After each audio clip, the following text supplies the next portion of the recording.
Krishna Krishna Hare Hare Hare Rama Hare Rama Rama Rama Hare Hare Hare Krishna Hare Krishna Krishna Krishna Hare Hare Hare Rama Hare Rama Rama Rama Hare Hare Hare Krishna Hare Krishna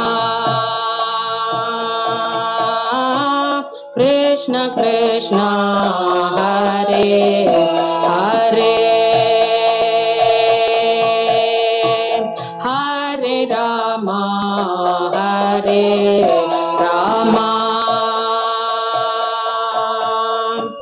Rama Rama Hare Hare Hare Krishna Hare Krishna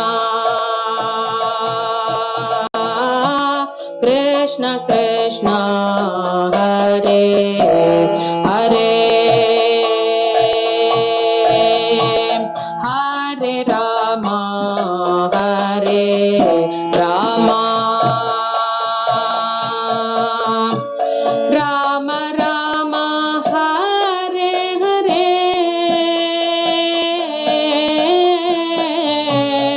Hare Krishna Hare Krishna Krishna Krishna Hare Hare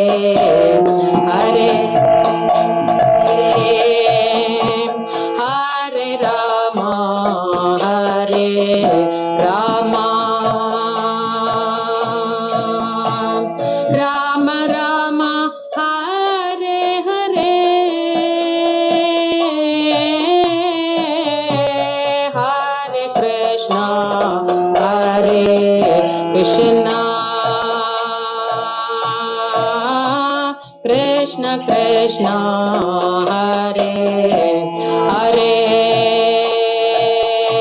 Hare Hare Rama Hare Rama Rama Rama Hare Hare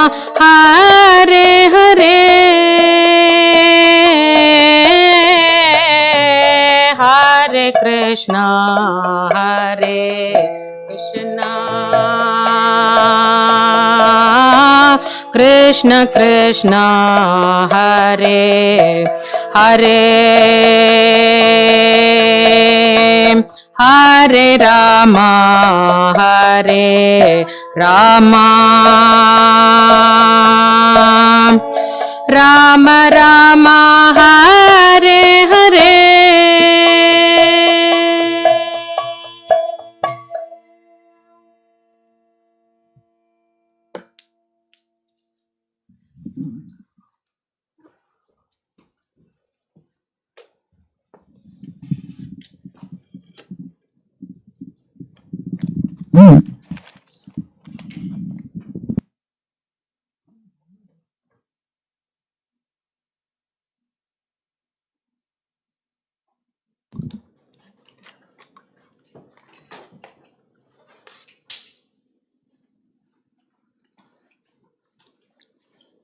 Since you've already had kirtan and I'm late,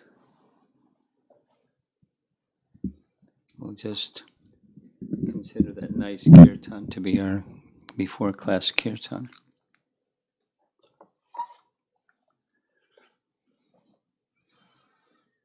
How many days have you been in this house already?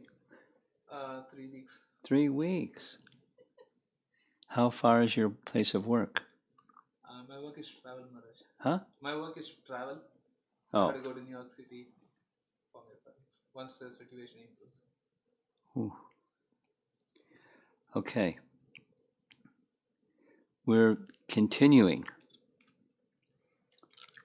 with Canto 10, Chapter 11, starting with text 57. And what just happened is this is Krishna's childhood pastimes. So everybody shifted from Gokul to Vrindavan. Krishna loved Vrindavan, Govardhan Hill, the river Jamuna, and the forest of Vrindavan. He's between 3 and 4 years old now. He's herding calves, and he's playing with the cowherd boys all day long, and calves are following. And Vatsasura comes, sent by Kamsa. We read a really nice section of Gopal Champu of Kamsa's conniving and making his plans. Vatsasura was discerned, or Krishna understood it wasn't a calf, it was a demon. He killed the demon, threw him in a kapata tree. And then later, all the way from the forest of Vrindavan to Nandishwara, they saw by the side of a lake a giant, looked like a mountain top. And it wasn't a mountain top. As they got closer, it was an animal. They got closer, it was a crane. They got closer, and the crane tried to swallow Krishna. But he couldn't. He got him in his beak, and the cowherd boys and Balaram fainted. And Krishna made his body hot like fire, and the Baka demon spit him out and tried with his beak to bite him. Krishna bifurcated his beak. The boys were really happy. They gathered the calves and went back to Vrindavan and informed everybody, guess what? Krishna did it again. And they were now evaluating what has happened. The last text 56, Vishwanath.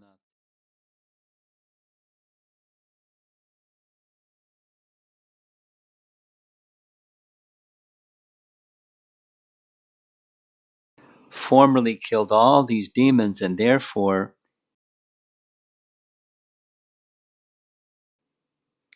this verse answers the question, if that were true, then they would have been able to destroy Krishna, but when they tried to kill Krishna, they got killed by Krishna.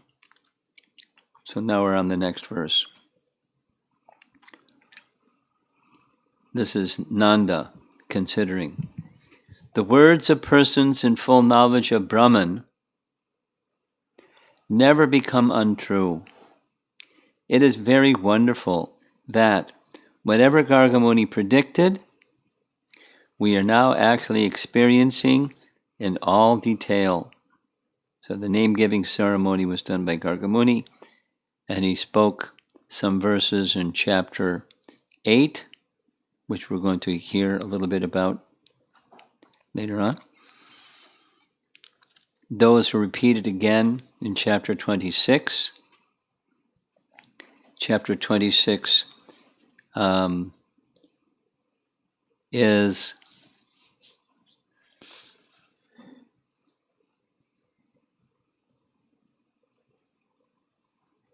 chapter 26. What is the context of that being spoken again?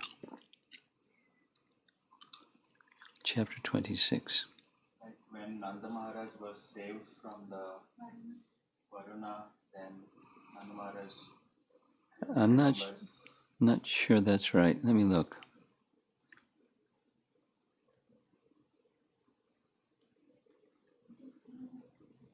That's after the Govardhan Lila. It's after the Govardhan Leela. 26 is after the Govardhan Leela.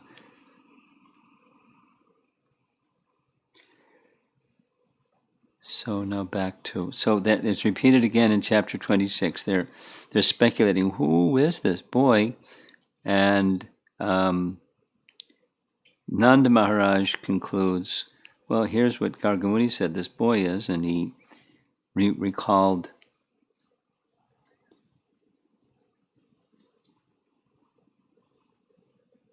what happened here. Okay.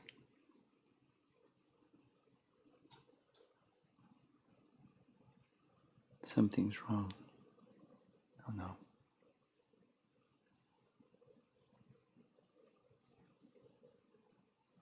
Okay. Now it's happening again. Chapter 35. Here's the BBT purport. No, this is Prabhupada. Canto 10, Chapter 11, text 57. The purpose of human life is indicated in Brahma Sutra, Atata Brahma Jigyasa. To make one's life perfect, in the past, present, and future, one must learn about Brahman. Because of intense affection, Nanda Maharaj could not understand Krishna as he is. Garga Muni was able to know everything, past, present, and future, by studying the Vedas. But Nanda Maharaj could not understand Krishna directly. Because of his intense love for Krishna, he forgot who Krishna was and could not understand Krishna's potency. Although Krishna is Narayana himself, Garga Muni did not disclose this. Thus, Nanda Maharaj appreciated the words of Garga Muni, but because of his deep affection, he could not understand who Krishna was. Although Garga Muni had said that Krishna's qualities would be exactly like those of Narayana. And here's Vishwanath Chakravarti Thakur's commentary. The reason for the condition mentioned above is now given. Garga said that he had qualities like Narayana. Seated in the meeting room, they discussed again and again about the naughtiness of the boy and his killing of Vatsasura and Bakasura, and they composed songs which they sang again and again. Katam kurvantaha. They did not know the pain of material existence or pay attention to knowledge of material existence. Vavasya Vedanam. We'll hear some more about that. They didn't know the pain of material existence. Other elderly cowherd men coming from other places informed Nanda Maharaj about liberation from the material world. Quote, half your life is gone. Why do you remain immersed in discussing about child, family, and wife? Why don't you concentrate on knowledge, vairagya, austerity, and remembrance of Narayana to get deliverance from the material world? Although they requested in this way, Nanda and other cowherd men did not pay any attention to that. Vavasya Vedanam na Vedan. To interpret the meaning to be, they did not enjoy the pains of material life, is not acceptable. Paragraph. Bhagavatam states the exalted nature of the cowherd men and women, namely, these cowherd men and women are not touched by the material world born of ignorance. Bhagavatam 10, 6, 40. Here's the BBT translation. Having to do with the affection. Chapter 6 of Canto 10 is still in Vatsalya, so it's the parental affection and dealings with Krishna. Because of their relationship as mother and son, although the gopis were engaged in various family activities, one should never think that they return to this material world after leaving their bodies. So the commentary goes on. As stated before, there is no question that they could be affected by the pains of the material world. In this way, whatever appears as material pains is only nourishing to the pastimes, and therefore called Lila Maya. We're going to hear some more about Lila Maya tomorrow morning. Not only did they speak about Krishna and his past and future pastimes, but they also played with Krishna, Ramanaha. Thus, they did not know the sufferings of materialistic persons, bhava, vedanam, though they were living in the material world. When they say, I am suffering from hunger, that hunger is not related to the material world.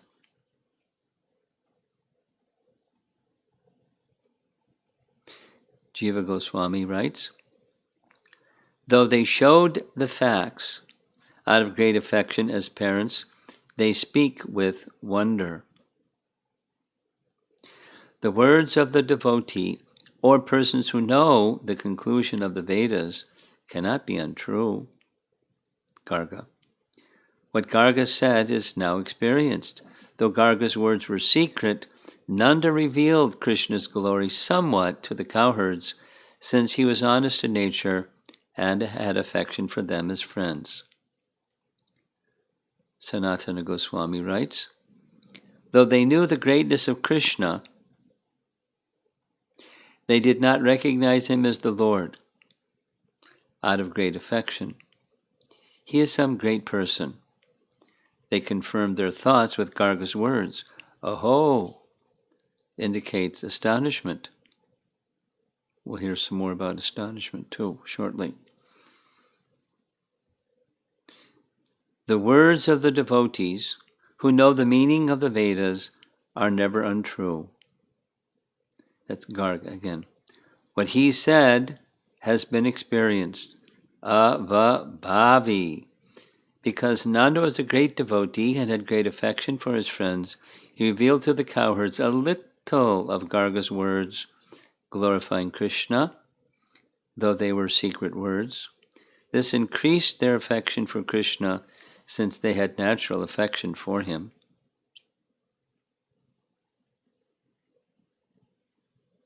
And Vishwanath Chakravarti Thakur writes, the reason for the condition mentioned above is now given. Nanda continued. Garga Muni said Krishna's qualities would be exactly like those of Narayana. So we're going to go on to the next verse, but before I do that, a question came up yesterday. Our hostess, right? She wanted to know what are the 7 secondary rasas. So I sent you the link, or the Chaitanya Charitamrita reference. So I'm going to read about secondary rasas. And one of them is astonishment in this instant in relation to what's going on after Krishna comes back after killing Bakasura. They're astonished. So this is a little detailed. The list that's found in Nectar Devotion is slightly different than the list that's found in Chaitanya Charitamrita, which is exactly the same list that's found in Bhakti Rasamrita Sindhu. But the numbers are still 7. Here's the 7 listed in Nectar Devotion, which is a summary study of Bhakti Rasamrita Sindhu. Laughter, compassion, anger, chivalry, dread, astonishment, and ghastliness. There's some advice that Garga Muni gave to Nanda Maharaj about Krishna. Don't be astonished by his activities because he has powers like Narayan. Meaning, don't fail to protect him. Make sure that you hold intact your parental affection. Do not think that he's Narayan. You'll see. So, in Chaitanya Charitamrita, there's 2 verses. This is Talks with Rupa Goswami, chapter 19 of Madhya Lila, where Lord Chaitanya is listing, Prabhupada doesn't call them secondary rasas, he calls them indirect mellows. Instead of using the word astonishment, he translates it in Chaitanya Charitamrita as wonder. You'll hear the Sanskrit in just a moment. Laughter, wonder, or astonishment, chivalry, compassion, anger, disaster, is in Nectar Devotion is ghastliness, and fear, or in Nectar Devotion is dread. So just slightly different words, same Sanskrit. So here's the Sanskrit words and the English meaning. Hasya means laughter. Adbhuta, wonder, astonishment. Viraha, chivalry. Karuna, compassion. And compassion is the same in Chaitanya Charitamrita, but in the next text it's going to be slightly different. Karuna. Raudra is anger. Bhayanakaha, fear. And Bhivatsaha, disaster or ghastliness. Here's the terms from Bhakti Rasamrita Sindhu. Now there, the term that's used is Gona Rasa. If you recall maybe from Bhakti, Sri Brahma Samhita, it speaks of Gona Bhakti. Gona Bhakti. Don't remember? Gona Bhakti. Secondary Bhakti. There's a misprint in the BBT publication that they corrected it was Guna Bhakti, but it's Gona Bhakti. Secondary. Hasya, humor. So instead of laughter, it's humor. Adbhuta, astonishment. Vira, Vira up here is chivalry, and in Bhakti Rasamrita Sindhu it's translated as enthusiasm. Karuna, its common translation is compassion, but it's also lamentation or sorrow. And we discussed this at length in Ramayana when we visited Ayodhya. This sorrow, sorrow, sorrow, it's a secondary rasa. Lamentation,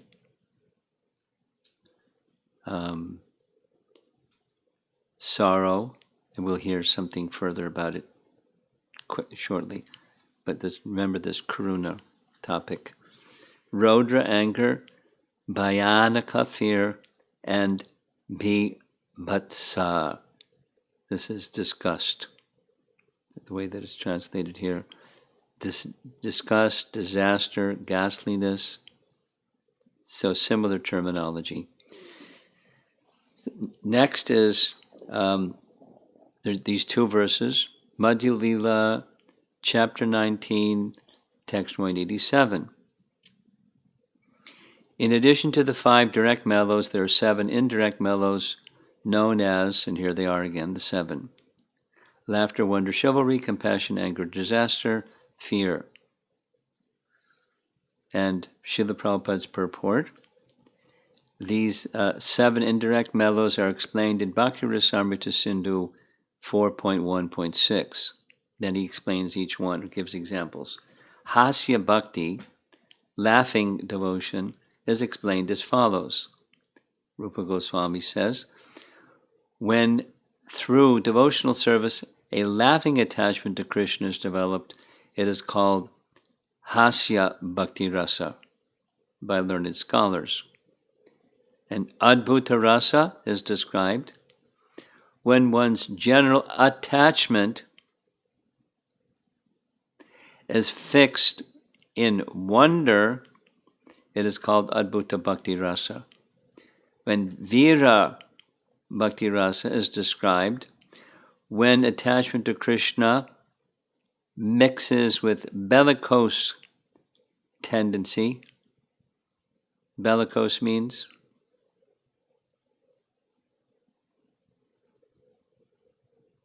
talking too much.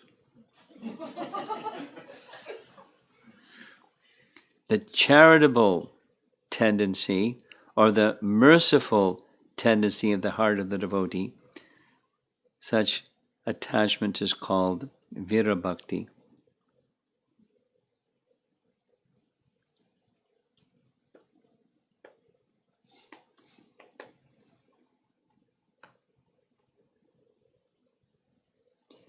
Here the translation, bellicose, is having or showing a ready disposition to fight.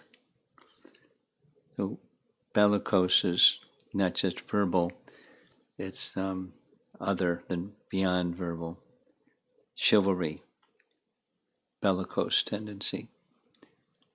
So read it again. When attachment to Krishna mixes with bellicose tendency, the charitable tendency or the merciful tendency in the heart of the devotee, such devotion is called Vira Bhakti Rasa. Karuna Bhakti is described. When one's devotional attitude and attachment for Krishna is mixed with lamentation, it is called Karuna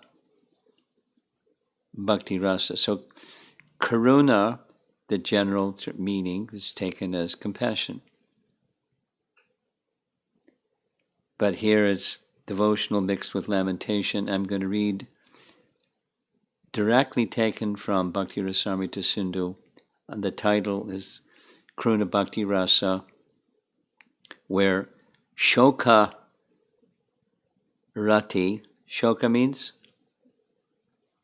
Harsha Shoka. Shoka means sadness. When Shoka Rati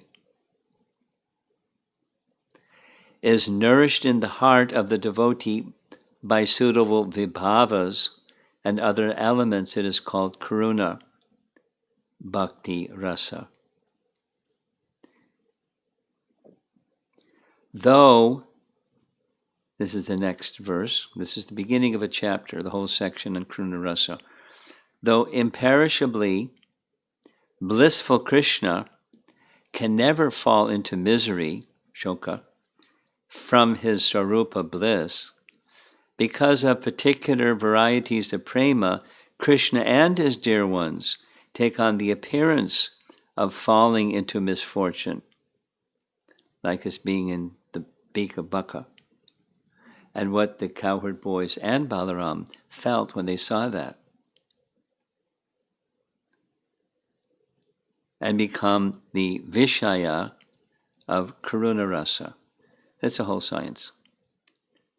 So Shoka causes a lack of awareness of Krishna's powers. So when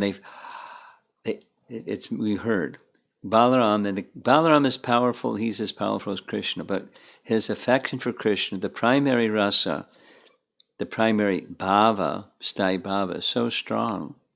When he saw, he forgot Krishna's power, and he was in this position of shock. They fainted. It's pretty intense. This great distress. For this, not for themselves, for the out of compassion for Krishna's well-being, because that's their life and soul. That was the point that we read about. And here, this is just taking it further. And then the final conclusion of the whole section, Rupa Goswami says, this produces happiness.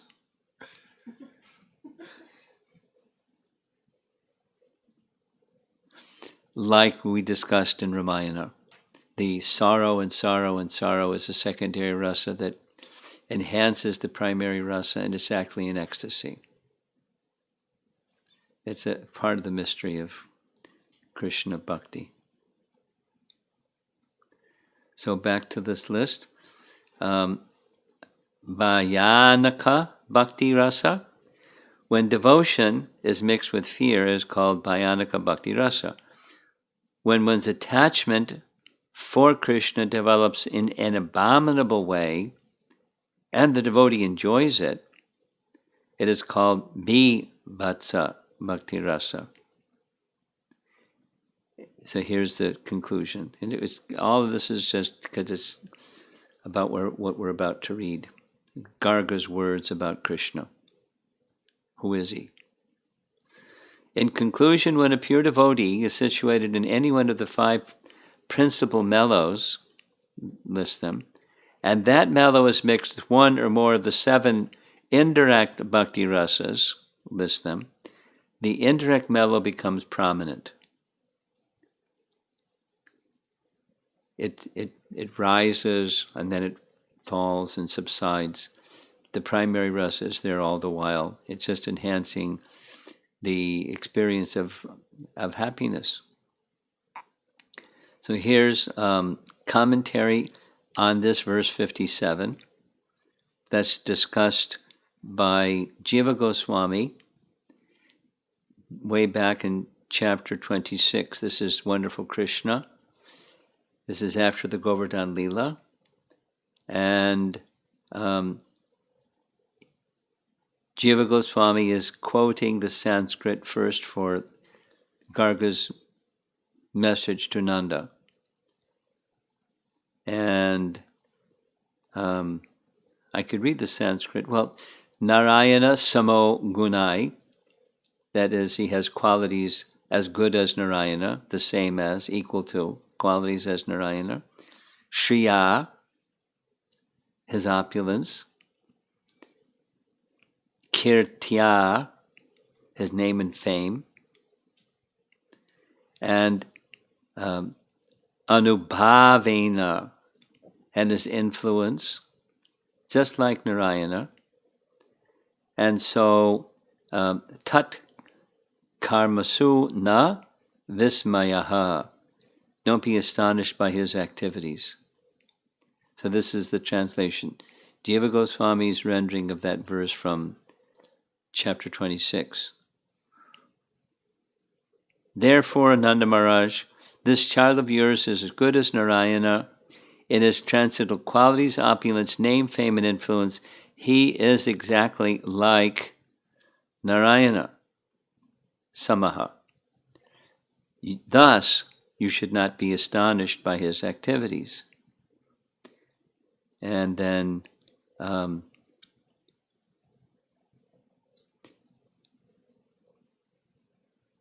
Jiva Goswami comments, this statement from chapter 26 differs from the statement Garga made in chapter 8. And the statement that Garga made in chapter 8 is Tasman Nandamajo Yam, that is, your child is equal to Narayana. And then he says, Gopayasva Samahitaha. You should protect this child very carefully.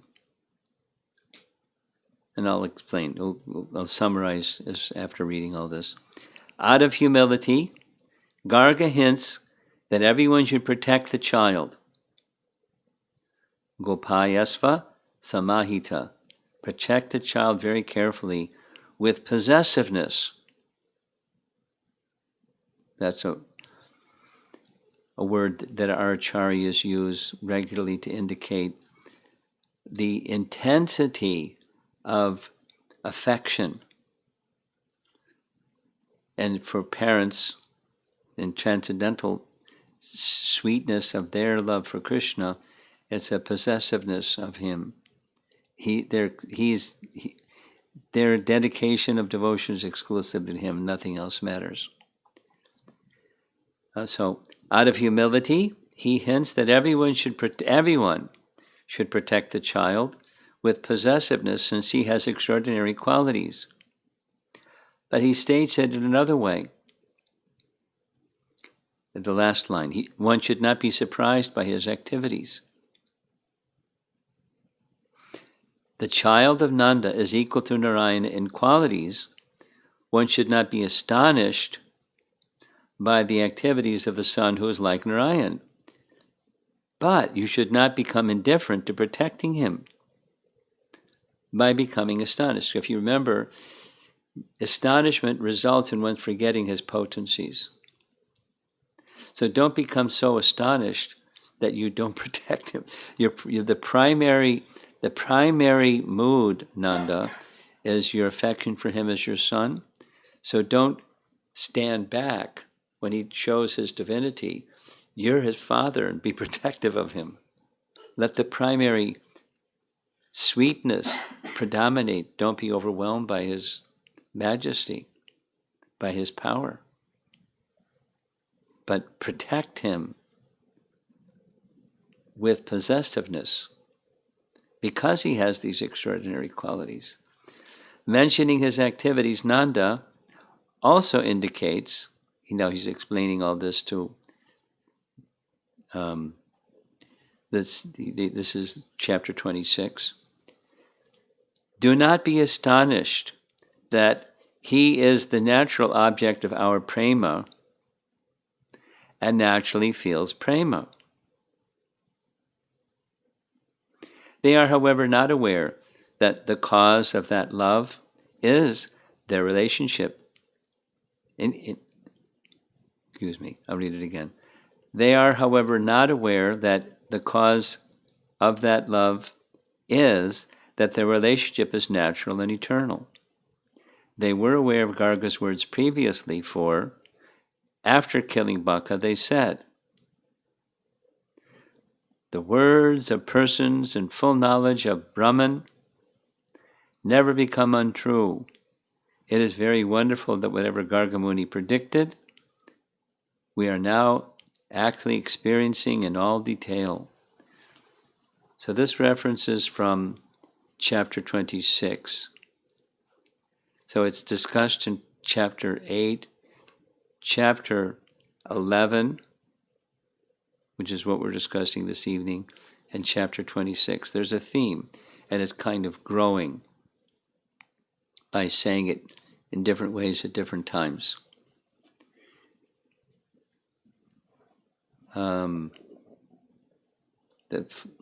However, now the words taken together in 7 verses has special significance. The 7 verses, that's chapter 26, where Nanda is explaining how Krishna was able to lift Govardhan Hill and do all the other wonderful things that Krishna did.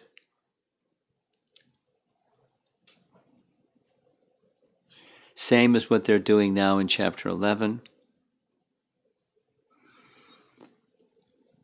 We're astonished, and in our astonishment, it's curious. What's astonishing us is how he's being protected again and again. But they can't see it's Krishna protecting. They can't see his powers. It's God is protecting him, or the piety of this child is protecting him, or somehow he's been given some special powers and his greatness is protecting him. Because of his piety, these people that are impious, they're being destroyed by his piety. That's what happens to impious people. Their impiety implodes them. We heard that yesterday. But they just, around and around and around. But because of the strength of their love, they can't see that he's the personality of Godhead. They can't see all of his powers. That's this astonishment factor. It's the secondary rasa. Going back to chapter 26, the wonderful aho, astonishment. That's the secondary rasa. Krishna is stimulating their love in various ways by his various shaktis. We're going to hear some more about those shaktis tomorrow morning, because that was a question that was asked in the morning class. So I spent a good deal of time today going through all this. The Yogamaya potency and Purnamasi and Subhadra, and how does it all fit together? There's the internal potencies of Krishna are unlimited. They're principal ones, and there's different lists of his principal ones, and we'll hear some more about it. But it's Krishna's potencies are moving the hearts and the minds and the lives of the residents of Vrindavan, and they're just being tossed around on an ocean of prema rasa, and they don't know where they are. But they're feeling different kinds of ecstasies, bhavas, because that's what we're understanding. What prema is just a mixing of different bhavas. And there they go, and there they go, and there they go. They have a primary rasa or sthai bhava, and all these other things that happen are acharyas.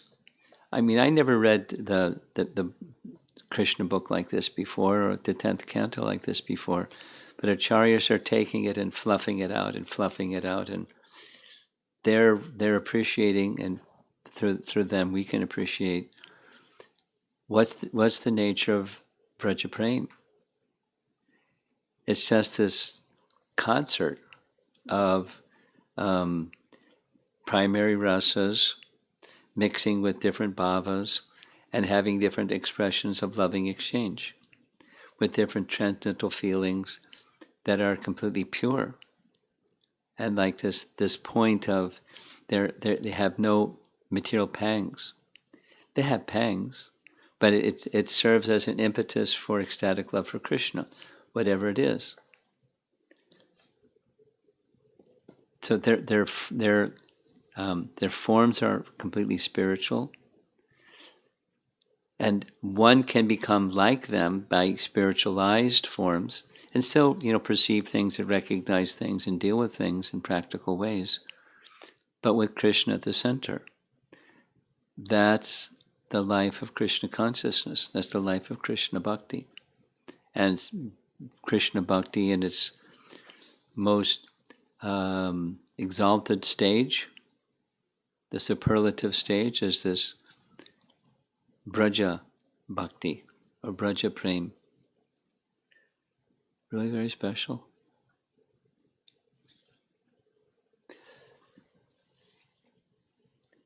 So we're getting a picture, once again, of how the elders, learned elders, take a look at this amazing set of things that Krishna does. And they're astonished, and rightly so. They don't conclude, even they've already been through it earlier. Maybe, but they don't settle on, yeah, he's Narayan. Even he shows them the kingdom of God. He shows it to them. He shows it to them. And they don't reach the conclusion he's God, because their affection is so strong. Curtain closes, Yogamaya closes, and they just carry on with their loving exchange with Krishna as their friend and parent and darling child and lover.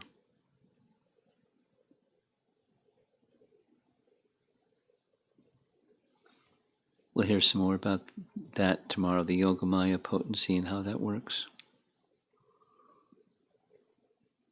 This is a continuation of our discussion in the morning. So we started this we'll try and see how it works. My doubt about how this will work well is passing the microphone efficiently. So, you want to be the runner to pass the microphone efficiently? Sure. And we'll try. So we'll start with anyone in the room would like to ask some questions, and we'll go to online and back and forth. Any questions or discussion topics? Hare Krishna Maharaj. Maharaj, I would like to hear about the Hasya Bhakti which you read. Is that been experienced by the Gopas and only? Yeah, sure. Yeah, but you heard the meaning. It means laughter. But they get into a mood where Krishna does something funny or says something funny, or they say something funny to Krishna, and that takes over. That nice painting where they ask Krishna to close his eyes and he put flour in his mouth instead of prasadam, because the game is close your eyes, we're going to put some prasadam in your mouth and tell us what it is just by chewing it without seeing it. That's a game that boys would play. Or imitating the sounds of the animals, or calling down in a dark well with some bad words, and so, they would just the rasa is still the primary. The friendship rasa is there, but the laughter just overwhelms the primary rasa. Yes. Okay. So online.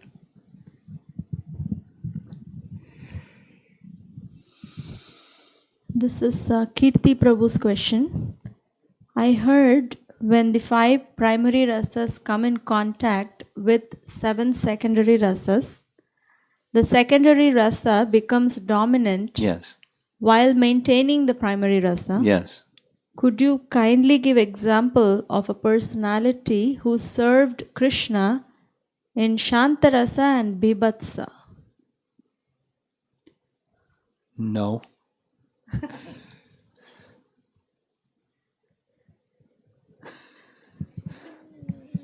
I'm not so skilled in all of this. I can read. I'm being educated as I'm going along and sharing that with all of you, but I don't know an example.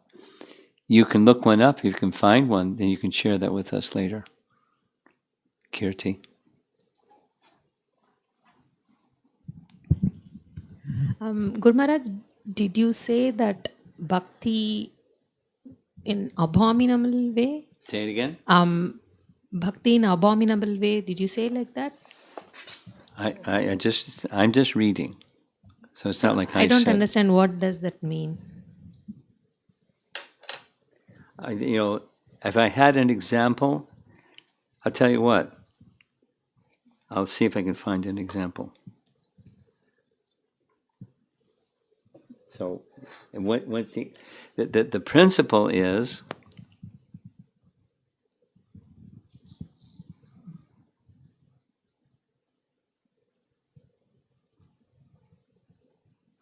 when one's attachment for Krishna develops in an abominable way, and Krishna enjoys it, that is called Bhivatsa Bhakti Rasa. So that's the meaning. So if I'll as we go along, I'm waiting for the questions. I'll see if I can find what's an example. Okay? Okay.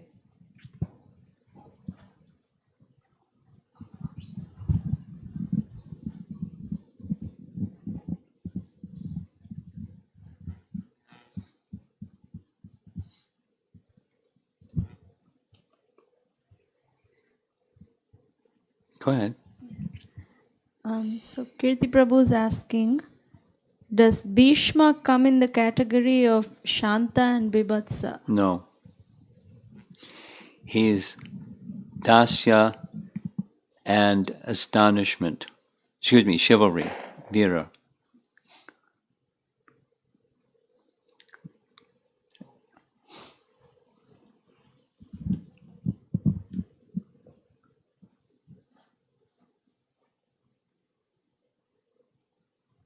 Go ahead. Oh, okay. Maharaj, I heard that Shukadeva Goswami was in his mother's womb for 16 years, Yeah, how and did he that happen? and he refused to come out unless Krishna came in person to see him. Not exactly. His father figured it out. He didn't say, it wasn't like that. His father figured Krishna could convince him. So he went all the way to get Krishna. Krishna came. I mean, if Vyasadeva is an expansion of Krishna, why can't he do it himself? Why? Like, Because that was the Lord's arrangement. That's why.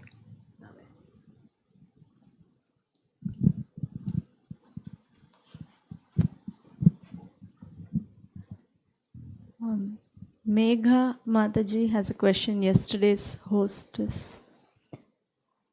So her question is, the primary rasas are the main ones and secondary rasas are part of primary rasas. Why do you say that? She's asking, is this right? Well, it's not part of it, it's just enhancing. So for example, Yashoda Maya was in Vatsalya Rasa. Then the secondary rasas are temporary kind. Am I correct? Yes.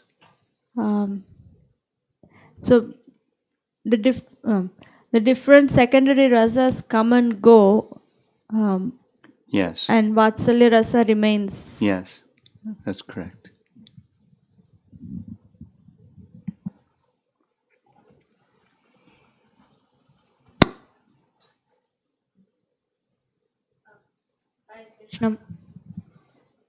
Hare Krishna Maharaj.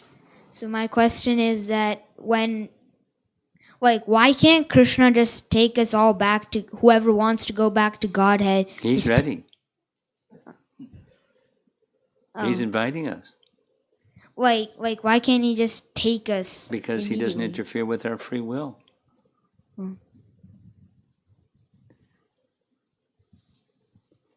Okay. Here's one reference. This is maybe not conclusive. You're done, right? Yeah. Okay. This is from Jiva Goswami's Priti Sandarbha, text 99, or Anuchhed 99. Those who saw Krishna as the universal form saw him as a material body, a human child. Thus they were fools. They are similar to the faithless brahmanas who refuse to give Krishna food. Some who are ignorant of the Lord do not hate him, nor do they like him. The devotees are disgusted with their material conception of the Lord. In this way, Bibhatsa rasa is nourished by the Lord. Among ordinary people, some are in knowledge because they realize the Lord as the best among men, because of having portions of sweetness and power. Such persons have samanya bhakti. He goes on. So, that's not conclusive, but it's a hint. How can attachment come to abominable way? It's not attachment comes about by, but the attachment has that aroma or fragrance or feature. And they enjoy in that way. I don't think I can explain it because I don't understand it. I'm trying to do my best. I'll just read it again. Those who saw Krishna as the universal form saw him as a material body, a human child. Thus they were fools. That seems to be the... That is called abominable? Thinking... I'm just reading. Don't press my buttons because I can't answer. I'm just learning like you are.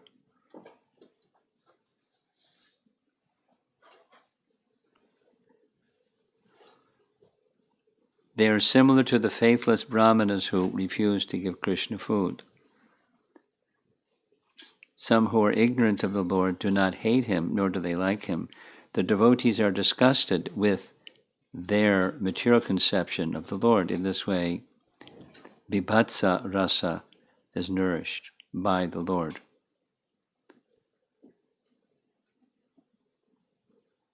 I'm left with some of the same questions as you. I'm just reading. Next. I'll see. I'll do some more research and see if I can find out. This question is from Rupa Mataji, Vinod Prabhu. The question is about free will. About which? Free will. Free will, okay. Yeah. So we were reading 14th chapter, Krishna's disappearance from the first canto. So in the text 9, Prabhupada says that without the Lord's benediction, no one is successful simply by personal labor. And therefore, the conclusion is that God's sanction is the immediate cause for all happenings, good and bad. So the Lord also gives, so now she is writing, the Lord also gives human being free will.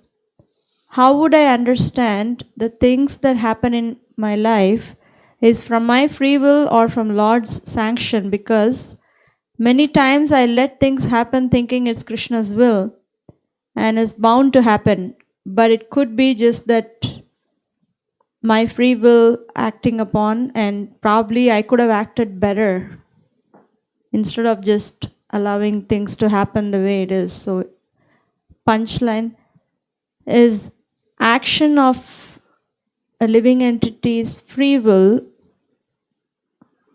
is also from Lord's free will. It's part of, there's several sentences that are outstandingly misworded. It's not the Lord's sanction means he wills something. So that's, is she a mother? So when your children do nice things and your children do naughty things, maybe sometimes they do naughty things, and it's not like if you sanction, they want to do something and you say no, no, no, and they say yes, yes, yes, and you say no, no, no, and all right, with resignation. It's not like you're willing that they do some naughty things or some, less than wholesome things. Now, your sanction is not as pervasive as Krishna's sanction. The sanction of Krishna is not even the blade of grass moves without the sanction of Krishna. So he doesn't like, okay, that blade of grass over there, the wind blows and the blade of grass moves. So he's behind everything, but he's not willing things. His sanction doesn't mean he's willing things. So you're in this world, and there's lots of other living entities, spirit souls in this world. And it's very complicated because different wills of different spirit souls are going in all kinds of different directions. All the time. So, but you're not inconsequential, you're a living entity that has free will. You're a living entity with free will. And you're willing something. Let's say, I want to be a millionaire. Maybe you're not willing to be a millionaire, but some people are willing to be a millionaire. And it's not going to happen without sanction. It's not that Krishna's saying, great, I'm just looking for that person who wanted to be a millionaire. Voila, you're a millionaire. It's the term sanction, what you should understand from that is we're dependent. You may want to become a millionaire, and you may or may not become a millionaire, no matter how much you work and try and endeavor. You may not get the gold medal. You may not be the whatever it is, the thing that you want, that you're willing. You may not happen. You may not be able to jump over the moon. although you may have a will to jump over the moon. But it won't happen without the sanction of the Lord. So we're dependent. Even to, step over a pebble, it won't happen without the sanction of the Lord. So we're dependent beings. So when we're doing things, or we have free will to choose. There's not unlimited capacity to choose. Back to the, do you passively accept things because it looks like Krishna is sanctioning it, so you just passively let it happen? That's a choice. That's a free will choice, and there's so many other free will choices besides that one.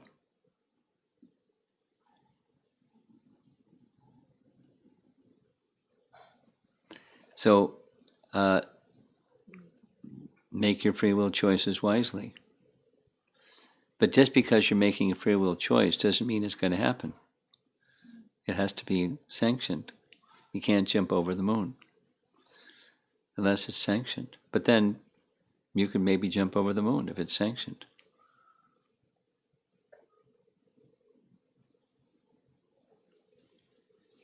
Don't be passive, mindlessly saying, this is the will of Krishna. Things are happening by his sanction, and then you can respond. You have a relationship with him, and you have some responsibilities to carry out in this world, and you carry them out and according to the intelligence that Krishna gives you.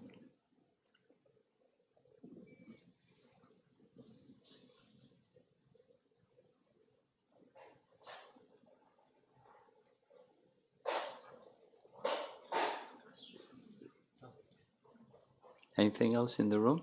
We'll go to online. Keep going. So this question is from Sashimukhi Mataji from Houston. Are the primary rasas dharma? If so, is the primary rasa is what? Dharma? No. It's a different topic than dharma. Go ahead. So the second part of the question was, if so, is the dharma of the soul bhakti?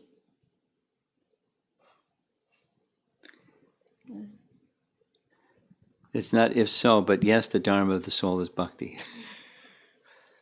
Go ahead. And this question is from Tulasi Mataji from Naperville, Rutul Prabhu's wife.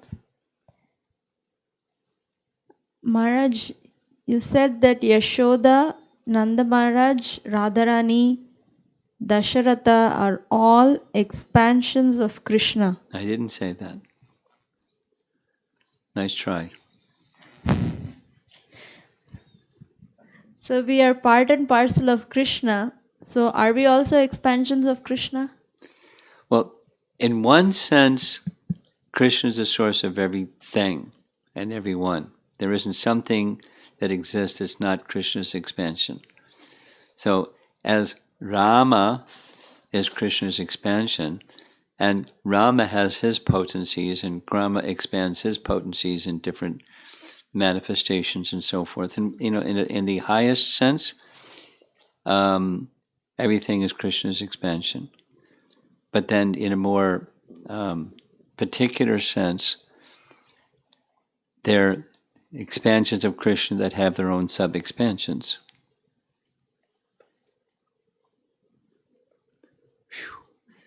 Really getting up there in these questions. The next question is from Rajeshwari Pran Mataji from Srihari, her son.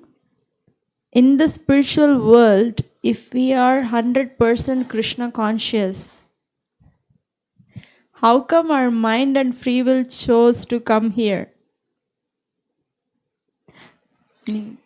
It was a bad mistake. We misused our free will. Someone gave you $1 million and you went and did something stupid with it. And that was a free will choice. Okay? And the second question from Srihari is that will there be any devotees at the end of Kali Yuga? What will happen to the devotees when Kalki comes? Well, they'll be in hiding, and Kalki will take care of the non-devotees, and the devotees will remain. The description that I have heard is the perfected souls will descend from the higher realms, higher dimensional realms, and begin the next Satya Yuga. So it starts off right back at the top again. This question is from Sanchari. I don't have any particular situation in mind when asking this question, just a general ask. In the first canto, the chapter on Ashwatthama's punishment, Srila Prabhupada writes that Draupadi let her sentiments carry her when she, despite his fallen position, still paid respects to him, that she was not 100% correct in doing so. In their case, it was very clear cut. But in the situation of aspiring devotees, we are trained not to judge another person's devotional service. How do we use our intelligence to discriminate when interacting with devotees who don't meet the moral standards? Can you please explain what the actions taken are per the levels of the devotees? What actions are taken per the level of the devotee? Well, it's a very broad question, and I'll give a broad answer. There's using Christian terminology, Prabhupada would speak like this: there's the sin, and there's the sinner. There's the soul, and there's the behavior of the soul. So someone is a devotee in the broadest of senses if they just chant Krishna's name once. Chaitanya Mahaprabhu said like that. And so then there's grades of devotees. So we're enjoined as Madhyama devotees to distinguish between levels of devotion.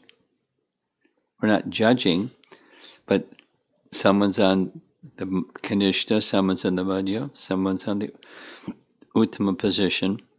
And we're enjoined to know what the symptoms of each of them are. And so if someone's doing some immoral activity, that's not the behavior of a devotee. Immoral behavior, immoral conduct is not the behavior of a devotee. Supposing in the heart of that person there's some devotion to Krishna that's, stirs over time, so that we want to fan that spark of devotion to Krishna. We don't.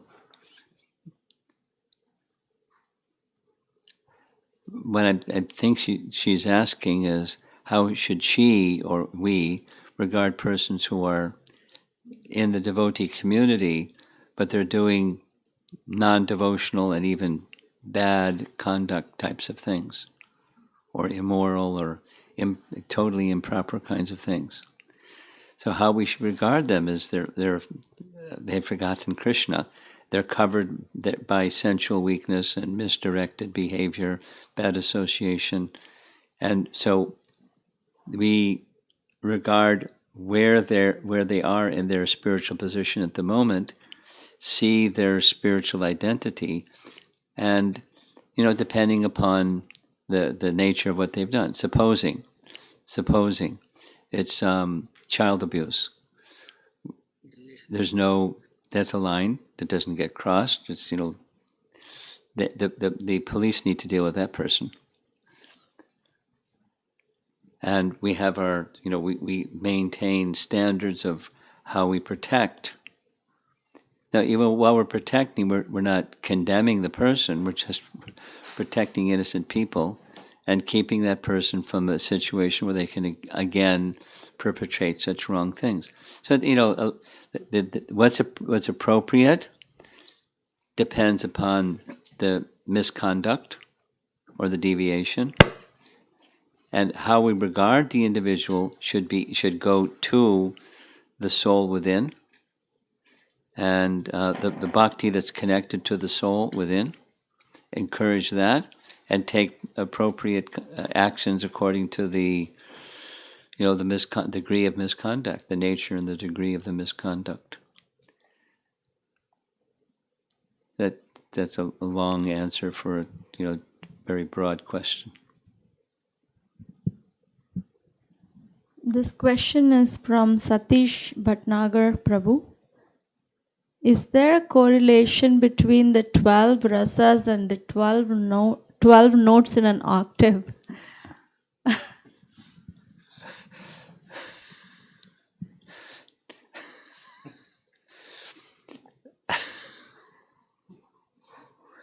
They both have the number 12 in it. That's the correlation between them. And this is from Kirti Prabhu. Is this right understanding that one cannot serve Krishna in secondary rasa without being in primary rasa? Well, you won't even know what a secondary rasa is without the primary rasa. So yes, it's a correct understanding. And this is from Rajeshwari Pran Mataji, I think from India. Is there any significant reason why Shukadev Goswami first spoke about the universal form and God realization in Bhagavatam 2nd Canto 1st chapter? Yeah. You read the chapter and you'll find the answer to your question, but it's to help people that don't even have a personal conception of God to begin to form a personal conception of God. That's why he began that way.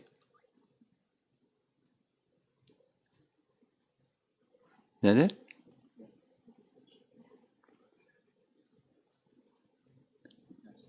Okay, so I'll see if I can find some answer, and tomorrow we'll touch on the topic, because I don't have practical examples. And even I just read something that I just read, and it has a little light, but it's not like, oh, that's what it is.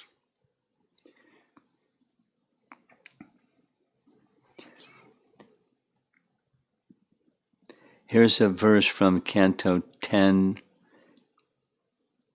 Chapter 60. A woman who fails to relish the fragrance of the honey of your lotus feet becomes totally befooled, and thus she accepts her husband or lover, a living corpse covered with skin. This is Rukmini, right? Whiskers, nails, hair, head hair, and body hair, and filled with flesh, bones, blood, parasites, feces, mucus, bile, and air. And then his comment, Jiva Goswami's comment, thus, one should not have faith that material vaibhavas can generate rasa. In generating rasa, it produces bhibhatsa, or disgust, in all cases.